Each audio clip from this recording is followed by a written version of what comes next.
মহেশ্বরং মহেশ্বরং ওং কৃষ্ণং বিষ্ণু নাই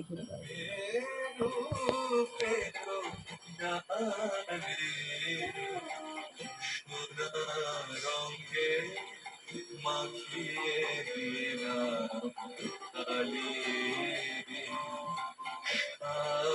করে গরিবে নাম দিয়েছি পাশে বৃষ্টি লাগে তারি মাখিয়ে দিলাম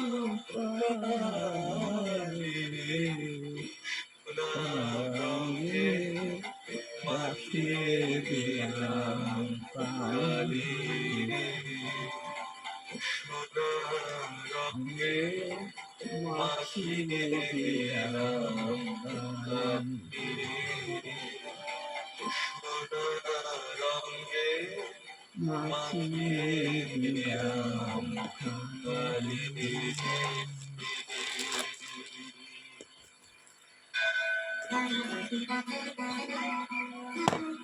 শ্রী জগন্নাথ বসুর সঙ্গে কাহিনী কথা শুধুমাত্র 98.3 মির্চিতে।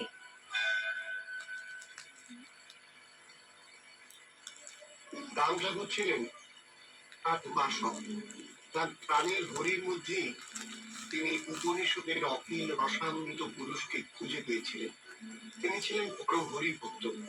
অন্তরে যারা ধ্যান করতেন, মুখে করতেন তার নাম কীর্তন, আর হাত দিয়ে করতেন তারই পূজা। এইভাবেই কায়িক, মানসিক ও বাচিক সমস্ত কর্মোদ্যমের মাধ্যমে ঠাকুর নিজের জীবনকে এক মহাপূজার নৈবেদ্য রূপে সমর্পণ করেছিলেন শ্রীহরির চরণে। ভালোবাসতেন ঠাকুর, নাম কীর্তনে যোগদানও করতেন, কিন্তু উদ্দণ্ড মৃত্যু কোনো বাড়াবাড়ি পছন্দ করতেন না। খুব অনাটঙ্কর ছিল তার চাঞ্চলন। ভক্তরা যখন নাম ধ্যান করতেন, ঠাকুর তখন একপাশে চুপচাপ বসে ধ্যান করতেন। ভক্তরা মুখে যে নাম কীর্তন করতেন, ঠাকুর সেই নামেরই ধ্যান করতেন। তার কথা ছিল, নাম নামই ভিন্ন নয়, ভজ নিজ ঠাকুরই।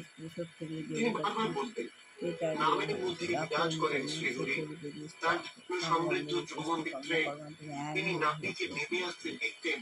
সেই নাম ঠাকুর যেন স্পষ্ট দেখতে পেতেন, নাম কীর্তনে যার ভজনা করতে সেই রাধা ভাব দুটি কান্তে কৃষ্ণ স্বরূপ শ্রী গৌরাঙ্গ স্বয়ং সেই নামের আসরে একপাশে এসে দাঁড়িয়েছেন।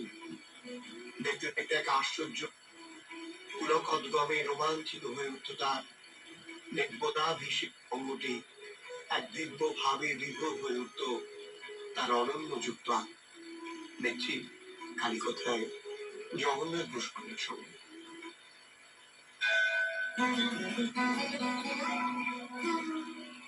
জগন্নাথ বসুর সঙ্গে কাহিনী কথা শুধুমাত্র 98.3 মির্চিতে।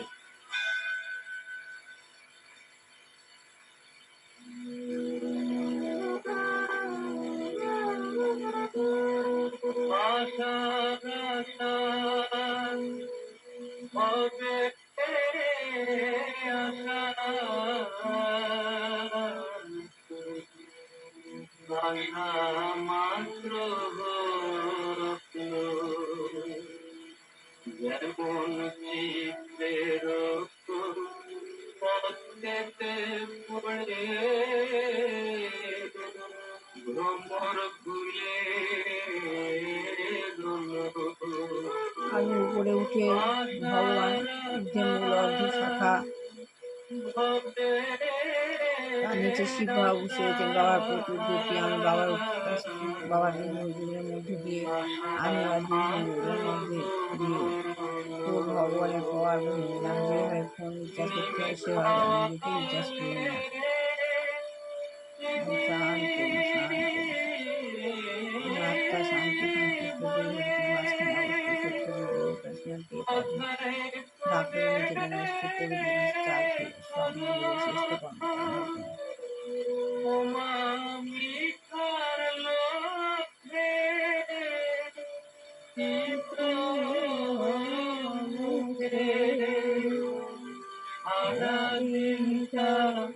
গেল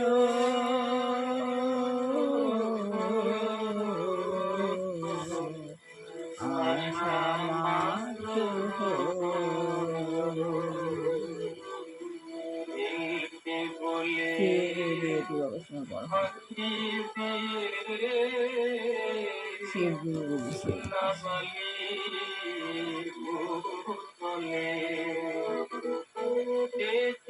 খেলা খেলালে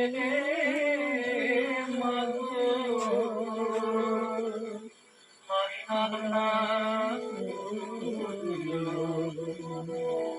প্রসাদ বলে ভবে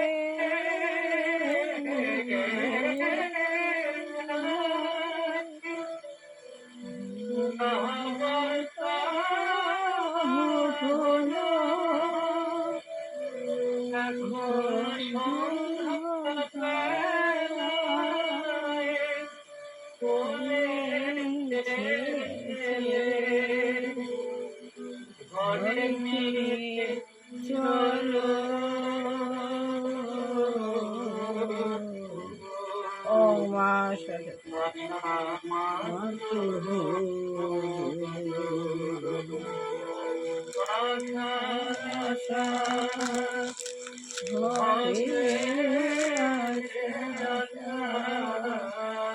শ্রী লক্ষ্মী দেবার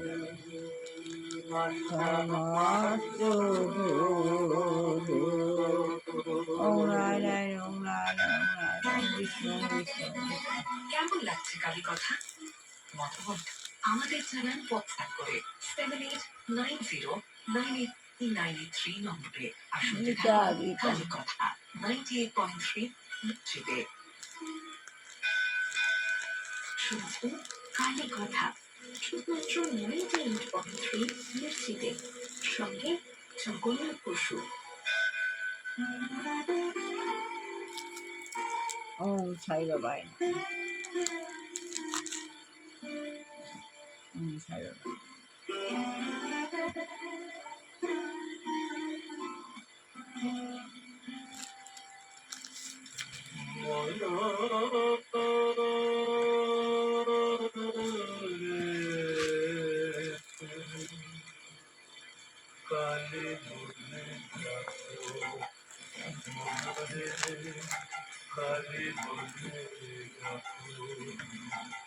আমার কথা শুনো,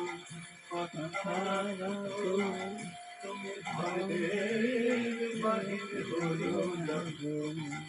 আমার কথা শুনো, কথা রাখো, তুমি ঘরের বাহিরে হইও না। কালী বলে ডাকো, মনরে কালী বলে ডাকো।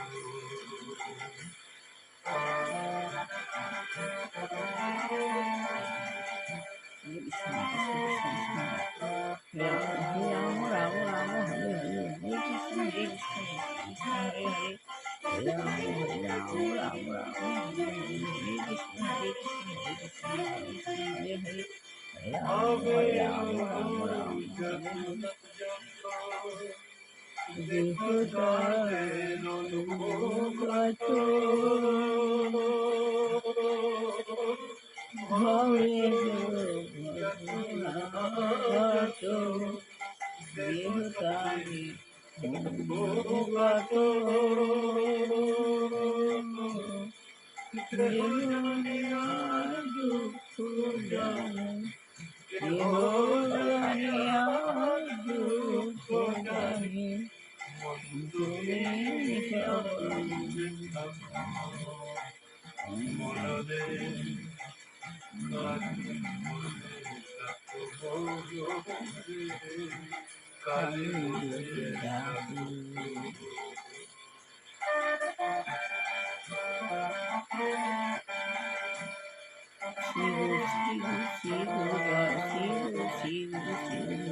তাদের সাথে হলো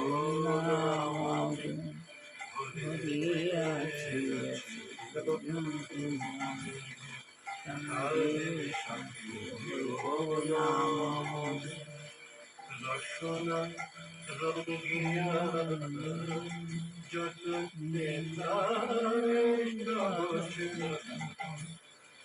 রসনা রঙিয়া যত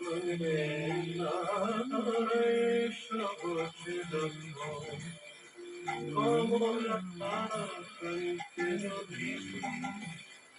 কমলে আনন্দ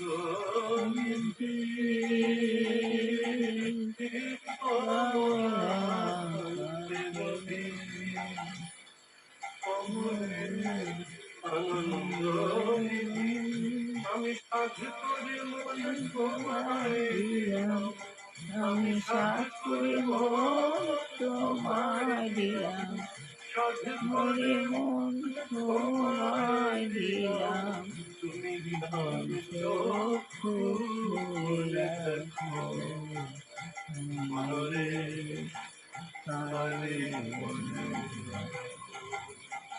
আমার কথা শুনো কথা রাখো তুমি ঘরে বাড়ি আমার কথা শুনো কথা রাখো ঘরের বাড়ি মনরে খালি বলে রাখো মনরে খালি বলে রাখো মনরে খালি বলে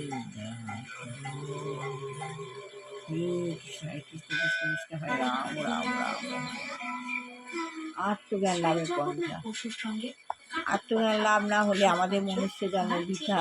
আত্মজ্ঞান লাভ করতে হবে আমি কি, আমার আমার কাজ কি আমাকে জানতে হবে। আত্মজ্ঞান লাভের পন্থা বলে আপনি বুঝতে পারেন প্রত্যেকটা মানুষ কিছু না কিছু কাজ নিয়ে জন্মেছে। যার যে কাজ তাকে সে কাজ করতে হবে। ভগবান আপনার কাজ আপনাকে করতে হবে, আপনাকে বুঝে নিতে হবে আপনার কাজ কি, আপনি কিভাবে ক্যাপিটাল স্মল আই থেকে ক্যাপিটাল আই হবেন।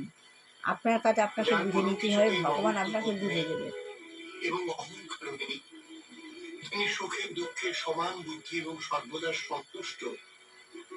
তিনি সহজেই অপরের দোষ ক্ষমা করতে পারেন। যার মন সতত সংযত এবং আমার প্রতি নিবিষ্ট চিত্ত হয়ে আমাকেই মন ও বুদ্ধি অর্পণ করে দিয়েছেন, সেই ভক্তই হল আমার প্রিয়। পরম ভক্তের এই সমস্ত লক্ষণগুলি সম্যক ভাবে ফুটে উঠেছিল রামপুরের জীবনে। সমদর্শী ঠাকুর যে কোনো অবস্থাতেই সন্তুষ্ট থাকতেন। যে কোনো জায়গায় গিয়ে সেখানকার মানুষ ও পরিবেশের সঙ্গে তিনি সহজভাবে নিজেকে মানিয়ে নিতে পারতেন। কেমন যেন এক মিষ্টি স্বাচ্ছন্দ্য অনুভব করতেন। তাহলে এই আত্মজ্ঞানের পন্থা বইটা পড়ছি। তার কাছে কিছু ছিল না। পরিব্রাজক রূপে স্বদেশে ও বিদেশে বহু জায়গায় তিনি ঘুরে বেরিয়েছেন। রাম ঠাকুর সঙ্গে আরো অনেক কথা রয়েছে। রাম ঠাকুর সম্বন্ধে বলছেন, শুনতে থাকুন মেচ্ছি কালী কথা। যেহেতু তার যার তর জড় নয়, তাই হরে কৃষ্ণ মহামন্ত্র কীর্তন করে কেউ কখনো ক্লান্ত হয় না। হরে কৃষ্ণ মন্ত্র কখনো জড় নয়, যেহেতু জড় নয় তাই এই হরে কৃষ্ণ কখনো ক্লান্ত হয় না। জগতে সে কেউ যখন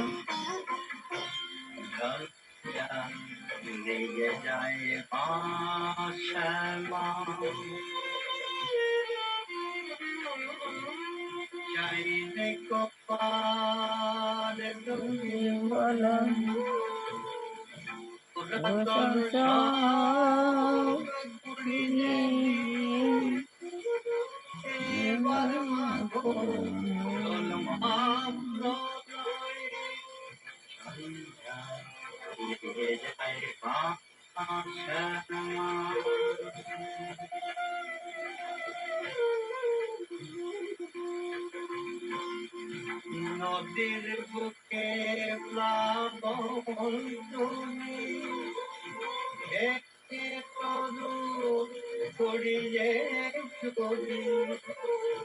নদীর বুকে প্লাবন তুমি একটি তরু পড়িয়ে যে কোন মাতৃ তাহলে যেহেতু যার চরণ হয়, তাই হরে কৃষ্ণ মহামন্ত্র কীর্তন করে কেউ কখনো ক্লান্ত হয় না। জগতে কেউ যদি কোনো নাম বারবার উচ্চারণ করে থাকে, জগতে কেউ যদি কোনো নাম বারবার উচ্চারণ করে থাকে, সে নাম তার যতই প্রিয় হোক না কেন, কয়েকবার উচ্চারণ করার পর সে ক্লান্ত হয়। জগতে যে নামই করুক না কেন, কয়েকবার পড়ার পর সে ক্লান্ত হয়।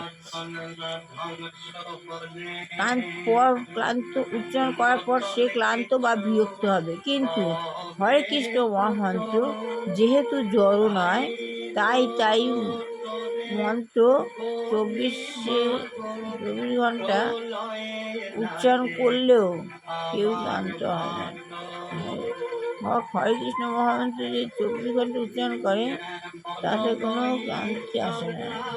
যেমন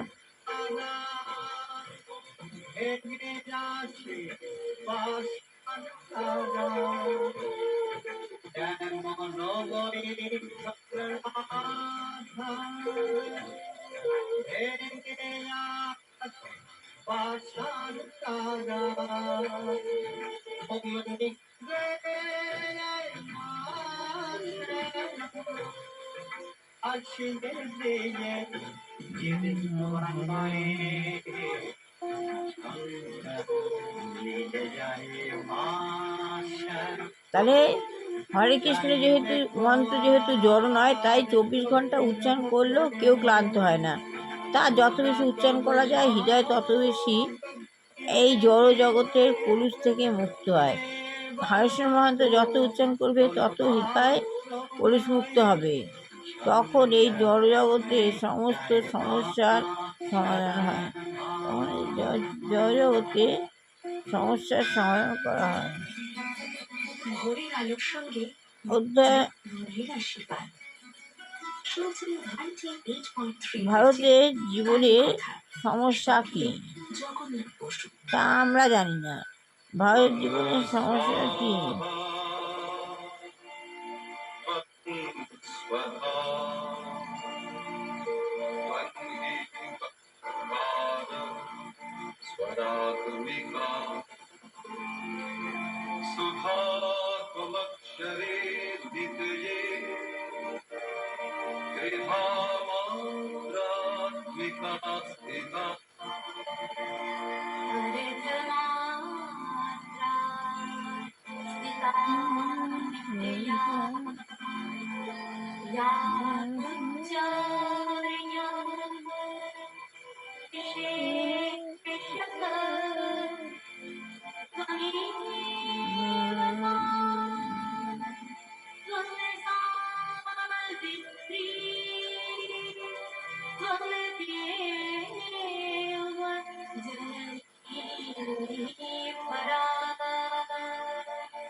তাহলে আমাদের জীবনের সমস্যাটা কি?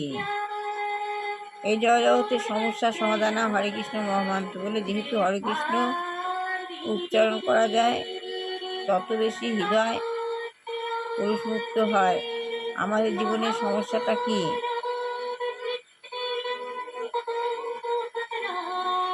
যত হরে কৃষ্ণ মহামন্ত্র উচ্চারণ হবে তত কলুষ মুক্ত হবে। হরে কৃষ্ণ মহামন্ত্র আবার একটা সমস্যা আছে, তা আমরা জানি না। জীবনের প্রকৃত সমস্যার সম্বন্ধে আধুনিক শিক্ষা ব্যবস্থা জীবনে এই যে সমস্যাটা কি, জীবনের প্রকৃত সমস্যা সম্বন্ধে আধুনিক শিক্ষা ব্যবস্থারও কোনো রকম শিক্ষা দেওয়া হয় না এবং কৃষ্ণার্থ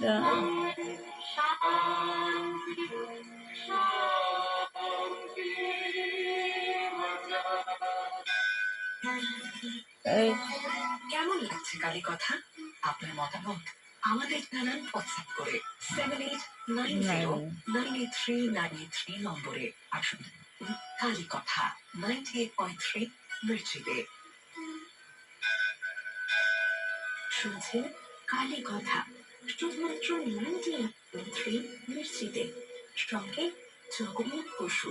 তাহলে ভগবদ গীতায় সে সম্বন্ধে নির্দেশ দেওয়া আছে যে জীবনের প্রকৃত সমস্যা সম্বন্ধে আধুনিক শিক্ষা ব্যবস্থা কোনো রকম শিক্ষা দেওয়া হয় না। জীবনে যে প্রকৃত সমস্যা আছে সেই সমস্যা আধুনিক শিক্ষা ব্যবস্থা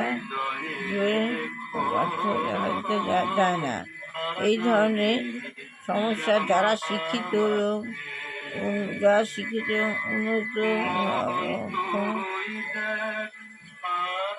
আমি দেখি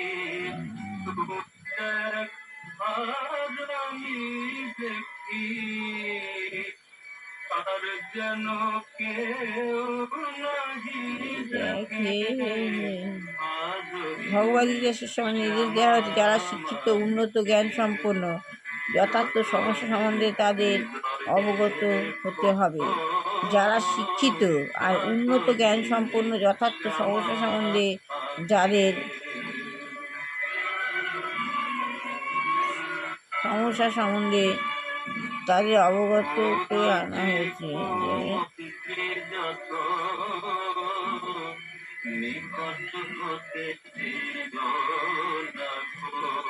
উচ্চারণ জ্ঞান সম্পন্ন ভগবদ্গীতার সময় নির্দেশ দেওয়া যারা শিক্ষিত উন্নত জ্ঞান সম্পন্ন যথার্থ সমস্যা সম্বন্ধে তাদের অবগত হতে হবে। যারা শিক্ষিত উন্নত জ্ঞান সম্পন্ন তাদের সমস্যা সম্বন্ধে অবগত হবে। এই সমস্যার কথা ভগবদ গীতায় বলা হয়েছে। সমস্যাগুলো কি কি?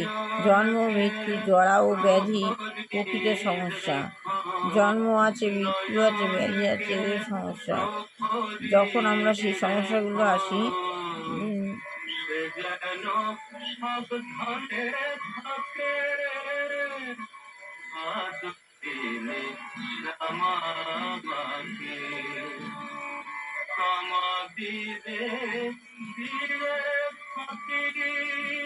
কিন্তু ভগবদ গীতায় বলা হয়েছে জন্ম, মৃত্যু, জরা ও ব্যাধি হচ্ছে প্রকৃত সমস্যা।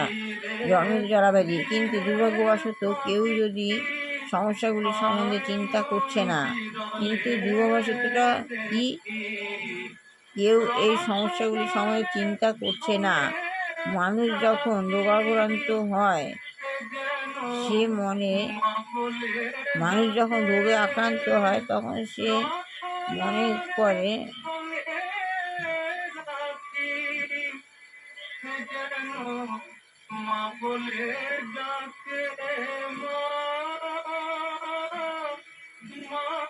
মানুষ যখন রোগগ্রস্ত হয় সে মনে করে যে আমি ডাক্তারের কাছে যাব। মানুষ যখন রোগগ্রস্ত তখন সে ভাবে আমি ডাক্তারের কাছে যাব।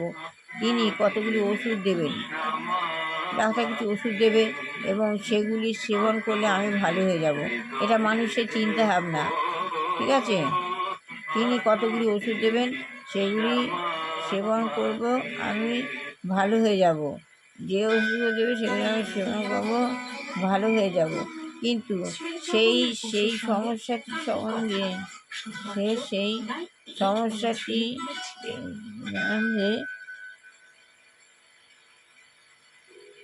দুর্ভাগ্যবশত এই সমস্যাগুলি সম্বন্ধে চিন্তা করছে না। মানুষ যখন রোগাক্রান্ত হয় সে 24 সালের পর প্রায় 3 বছর তাকে বাংলার কোথাও দেখা যায়নি। যা শোনা যায় যে ওই সময় তিনি মক্কা গিয়েছিলেন। এই সময় ভক্তরা শত চেষ্টাতেও কোনো খোঁজ পায়নি। দুর্ভাগ্যবশত কেউ এই সমস্যাগুলির সমাধান সম্বন্ধে চিন্তা করছে না। মানুষ রোগাক্রান্ত হয়, সে মনে করে আমি ডাক্তারের কাছে যাব, কিন্তু কতগুলি ওষুধ দেবেন, সেগুলি সেবন করলে আমি ভালো হয়ে যাব, কিন্তু সে সেই সমস্যাটি সম্বন্ধে গভীরভাবে বিচার করে না। এই সমস্যাটি সম্বন্ধে সে গভীরভাবে বিচার করে না। সে কখনো চিন্তা করে না আমি রোগ সে কখনো চিন্তা করে না আমি এ রোগ চাই না। সে বলে আমি এ রোগ চাই না। তা তাতে সমুদ্র তীরবর্তী জায়গার অভিজ্ঞতার কথা মনে করেন। তাদের লোহিত সাগরের সে কথা মনে করে আমি ডাক্তারের কাছে যাব, কিন্তু বলেছিলেন, আচ্ছা, সে যখন কখনো চিন্তা করে না আমি এই রোগ চাই না। তা সত্ত্বেও হিন্দু সন্ন্যাসীকে সাধনা করতে দেখেছেন ঠাকুর। আমার এই রোগ হচ্ছে কেন? হচ্ছে সে বলছে আমি এই রোগ চাই না, কিন্তু তা সত্ত্বেও আমার এই রোগ হচ্ছে কেন? সম্পূর্ণরূপে তিনি সম্পূর্ণ সমাধানে আর কি সম্পূর্ণ কি রোগমুক্ত হওয়া যাবে, কি রোগমুক্ত হওয়া যাবে, সেই জন্য রোগমুক্ত হওয়া চাই না। তা সত্ত্বেও আমার এই রোগ হচ্ছে কেন? আমি রোগ চাই না, কিন্তু আমার রোগটা কেন হচ্ছে? সম্পূর্ণরূপে এই রোগ কি রোগযুক্ত হওয়া যায় না? আমাদের শরীরটা কি সম্পূর্ণরূপে রোগ মুক্ত হওয়া যায় না? আমাদের শরীরে রোগ না থাকে তাহলে আমি ভালোই থাকবো। তাই বলছেন যে সম্পূর্ণরূপে বুদ্ধিমত্তা অন্যত্র নিম্ন স্তরের একটি পশুজাত সাধারণরূপে যে রোগমুক্ত হওয়া যায় না, কেন যায় না সে কখনো তা চিন্তা করে না। আমরা যে রোগমুক্ত হতে পারছি না, কেন পারছি না সে চিন্তা করছে না ও বিষয়ে। সম্পূর্ণরূপে কি রোগমুক্ত হওয়া যায় না সে ভাবছে, সে কখনো চিন্তা করে না। তার কারণ হচ্ছে তার বুদ্ধিমত্তা অত্যন্ত নিম্ন স্তর, সে কখনো চিন্তাই করছে না। কারণ কি তার বুদ্ধিমত্তা অত্যন্ত নিম্ন স্তরে একটি পশুর মতো, তার বুদ্ধিটা হচ্ছে নিম্ন স্তরের পশুর মতো। পশু দুঃখ কষ্ট ভোগ করে, পশু দুঃখ কষ্ট ভোগ করে, কিন্তু সে সম্বন্ধে তার বিচার করার কোনো ক্ষমতা নেই। একটা পশু দুঃখ কষ্ট ভোগ করে, কিন্তু সে সম্বন্ধে তার কোনো বিচার করার ক্ষমতাই নেই, নিম্ন স্তরের ক্ষমতা থাকে না। সেই সম্বন্ধে তার পশু দুঃখ কষ্ট ভোগ করে, কিন্তু সেই সময় তার বিচার করার কোনো ক্ষমতা থাকে না। কোনো পশুকে কখনো কসাইখানায় নিয়ে যাওয়া হয়, কোনো পশুকে যখন কসাইখানায় নিয়ে যাওয়া হয়, সেখানে সে দেখে যে তার সামনে অন্যান্য পশুগুলিকে বলি দেওয়া হচ্ছে। পশুকে যখন কসাইখানায় নিয়ে হয় তখন সে দেখছে তার সামনে আরও অন্যান্য পশুকে বলি দেওয়া হচ্ছে। তবুও সে সেখানে দাঁড়িয়ে আনন্দের সঙ্গে ঘাস খেতে থাকে। সেই পশুটা সবাইকে যখন বলি দেওয়া হচ্ছে তখন সে পশুটা কি করে, সেখানে দাঁড়িয়ে সে ঘাস খেতে থাকে আনন্দের সঙ্গে। এই হচ্ছে পশুর জীবন, এটা হচ্ছে পশুর জীবন। সে চোখে দেখছে, তবু তার কোনো বোঝবার ক্ষমতা নেই। সে জানে না যে এরপর তার পালা আসবে, তাকেও বলি দেওয়ার পালা আসবে। আমি নিজে দেখেছি কোনো একটি কালী মন্দিরে একটি পাঁঠাকে বলি দেওয়া হচ্ছে, আর আরেকটি পাঁঠা সেখানে দাঁড়িয়ে খুব আনন্দের সঙ্গে ঘাস খেয়ে চলেছে।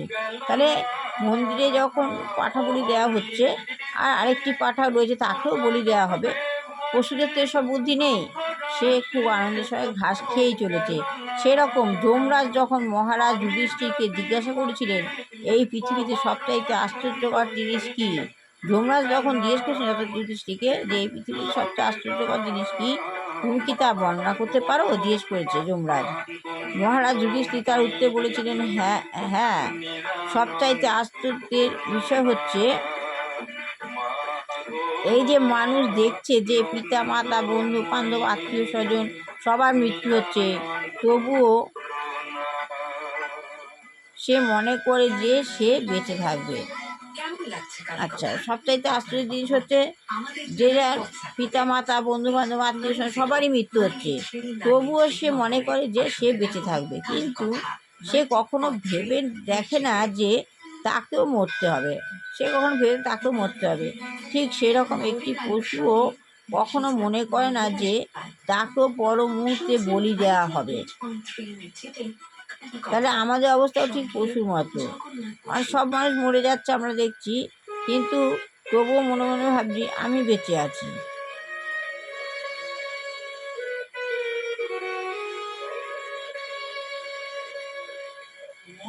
মাতা মাতাল করে,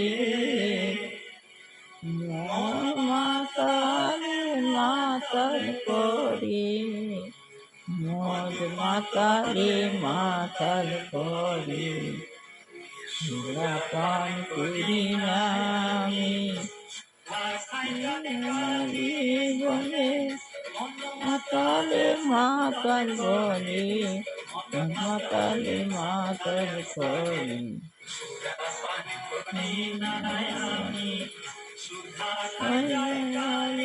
বলে মাতালে মাতাল করে, মদ মাতালে মাতাল করে, পান করি না আমি মা।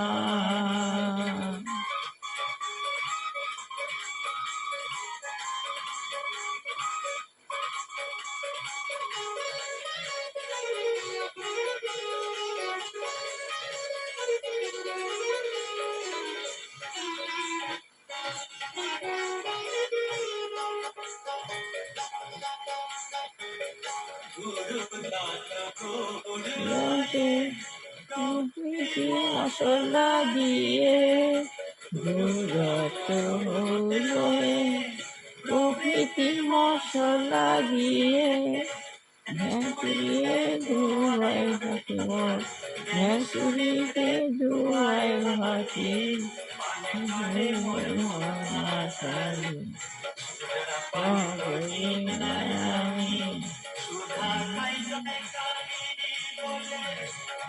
মাতালে মাতাল করে, মাতালে মাতাল করে।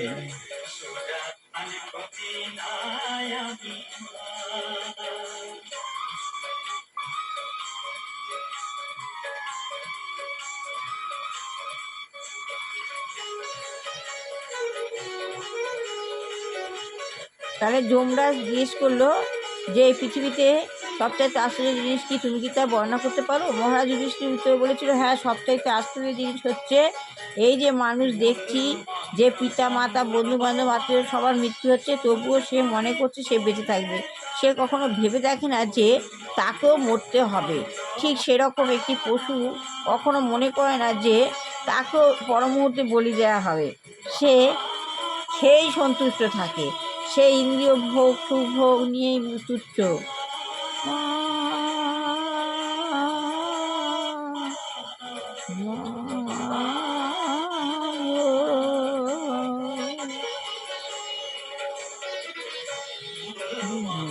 যন্ত্র ভরা শোধন করে ঘরে যারা, বলে এমন সুরা প্রসাদ বলে এমন সুরা, পান করি না আমি, মাতালে মাতাল বলে, মাতালে মাতাল করে, পান করি না আমি, পান করি না আমি, পান করি না আমি মা।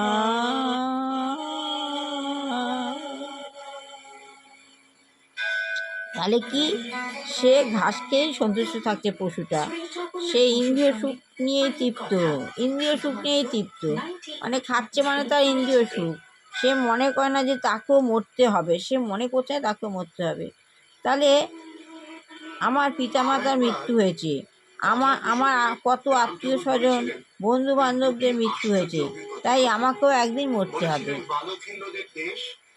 তাহলে মৃত্যুর পর কি হবে? আর এটুকুনি পড়লাম। ভালো লাগলে লাইক শেয়ার কমেন্ট অবশ্যই করবেন। সবার ভালো হোক, কল্যাণ হোক, মঙ্গল হোক, দুষ্টু বাচ্চা মানুষের মতো মানুষ হোক, বিবাহ জগৎ ছেলে মেয়ে বিবাহ হোক, চাকরি জগৎ ছেলে মেয়ের চাকরি হোক, যে হয়ে যে ঘরে দুরাচারী গৃহী রয়েছেন, ভগবান যেন তাকে পরিবেশ থেকে সরিয়ে দেয়, না হয় চেতনাধিক সে আমার পরিবেশকে খারাপ করছে। আর যে গৃহে দুরারোগ্য বৃদ্ধ বৃদ্ধা যুবক যুবতী রয়েছেন, ভগবান যেন তাদের মুক্তি দেয়, তারা যেন ভালো হয়, যেন রোগমুক্ত হয়। আমার ছেলে বউকে ভালো রেখো, আমার ছেলে বৌমাকে ভালো রেখো, আমার ছেলে বৌমাকে ভালো রেখো। শত্রু দমন করো, শত্রু দমন করো, শত্রু দমন করো। ঠাকুর যখন কি করেন এক মনে তাহলে এই এক প্রাণী ইষ্ট মন্ত্র জপ করতে লাগলেন। হ্যাঁ, পরে বলো। ঈশ্বরের দয়ায় হরে কৃষ্ণ হরে মুক্ত কৃষ্ণ হলেন সেই মৃত্যু থেকে। হরে রাম ঠাকুর রাম বর্ণিত রাম এই দুটি কি দেশে বুঝে দুর্গোষণ ভৌগোলিক অস্তিত্বের কথা কারো জানা নেই, সুতরাং ঠাকুরের এইসব সূক্ষ্ম কথার অর্থ বোঝা অসম্ভব। তবু হয়তো রূপোক্তক এই দুটি ঘটনার অভিজ্ঞতা থেকে দুটি বিশেষ সত্যকে বোঝাতে চেয়েছিলেন। আপাত দৃষ্টিতে কোনো কিছু ছোট বলে মনে হলেই তা কিন্তু প্রকৃতপক্ষে ছোট নয়। ছোটর কাছেও অনেক কিছু শিখবার আছে আমাদের। ছোট যে ছোটর কাছে অনেক কিছু শেখা আছে, একটা ছোটর কাছে অনেক কিছু শেখাতে, একটা ছোট মানুষ অনেক কিছু জানে। আমাদেরকে সংযমের প্রয়োজন রয়েছে ভীষণ। সংযম মনকে যদি সংযত করতে না সব পারা বিষয়ে যায়, সংযম, খাওয়া দাওয়া জীবনে কোনো ভালো কাজই সম্ভব নয়। কিন্তু এই সংযম সাধনে কি চারটিখানি ব্যবহার করুন তো, কত মায়া আমাদের যে টানছে। এই সংযম সাধনার পথে প্রকৃতি বিস্তার করে রেখেছে এক দুশ্ছেদ্য জটিল মায়াজাল। সংযম করতে কথা হবে। বলবো, তবে আজ আর নয়, আগামীকাল। রাম ঠাকুরের আশীর্বাদী হাত আপনার মাথায় পড়ুন। ভালো থাকুন, আনন্দে থাকুন। রাম ঠাকুর যে আমিত্ব বোধকে একেবারে মেরে ফেলতে পেরেছিলেন, সেইটা হওয়ার দিকে একটু একটু করে একটি অগ্রসর। মিঠি আপনি কথায় জগন্নাথ দূষণের সঙ্গে নিজের আমিত্ব বোধকে বাদ দিতে হবে, নিজের আমিত্ব বোধকে যত ত্যাগ করা যাবে তত ভালো। শ্রী জগন্নাথ বসুর সঙ্গে কালের কথা, শুধুমাত্র 98.3 টিতে।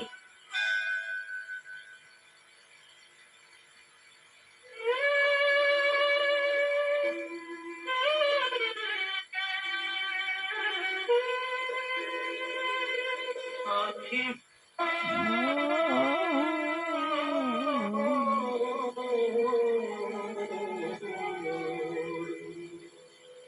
কৃষ্ণ রূপের পিয়াসী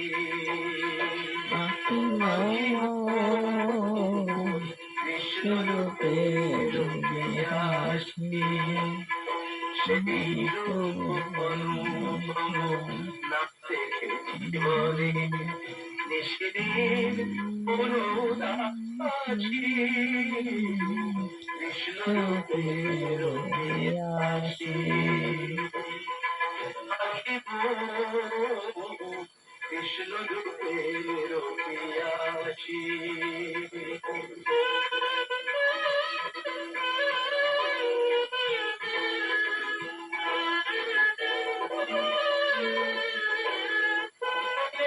চলে শিখি পাখা চম্পকমালা রাঙা দুটি হাতে বাসি ও চাঁদমুখে আশা মমতা দিলকা অমরে হাসি কৃষ্ণ রূপের হাসি পাখি কৃষ্ণ রূপের হাসি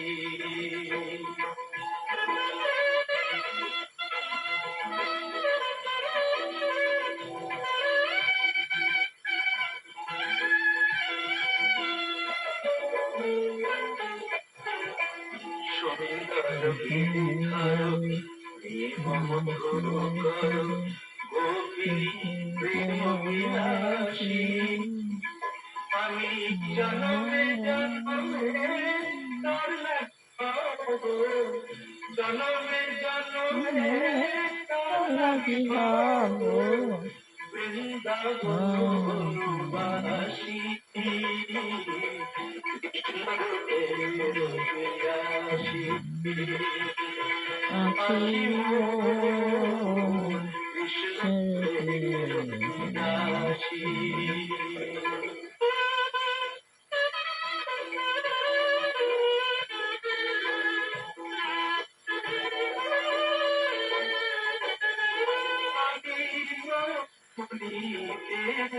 মিশাই রাখিব নিতান্তর পুরাশি মোর বইটা জীবন সকলিতে আজি বসুধা আসি আসি আখি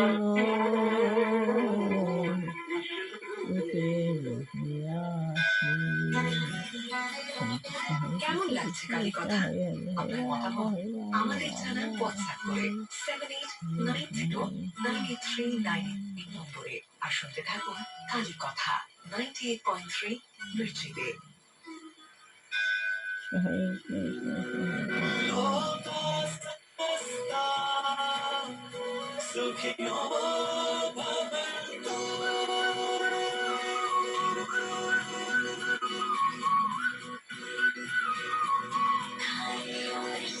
তাহলে আজকের মতো ভালো লাগলে লাইক শেয়ার কমেন্ট অবশ্যই করেন। সবার ভালো হোক, কল্যাণ হোক, মঙ্গল হোক। আবার আজকের মতো শেষ করলাম।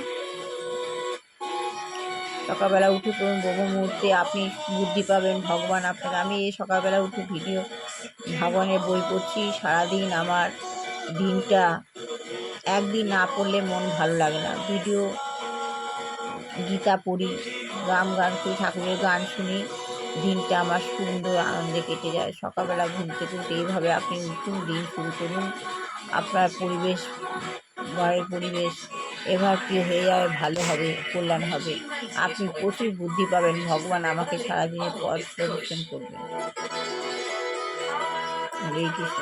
শত্রু দমন করে, শত্রু দমন করে, সবাই ভালো করে। আমার ছেলে বউকে ভালো করে, ছেলেগুলোকে ভালো করে, ছেলেগুলোকে ভালো করে। সার্থকের জীবনটা, সবার জীবনটা সার্থক। সবাই আত্মজ্ঞান লাভ হোক, সবাই আত্মজ্ঞান লাভ হলে বুঝুক।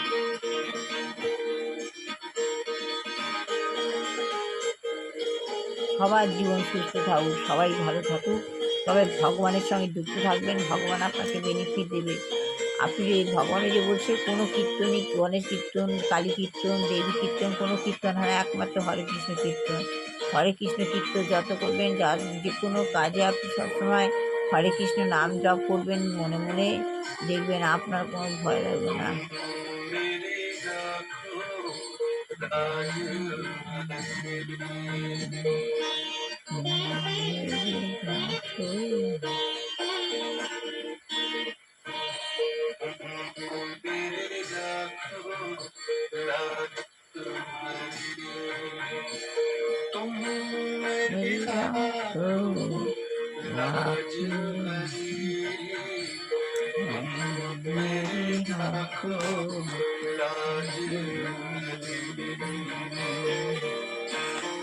हरे कृष्ण कृष्ण कृष्ण हरे राम राम राम श्री गुरु श्री गुरु श्री गुरु श्री गुरु कृपा ही केवलम, गुरु कृपा ही केवलम।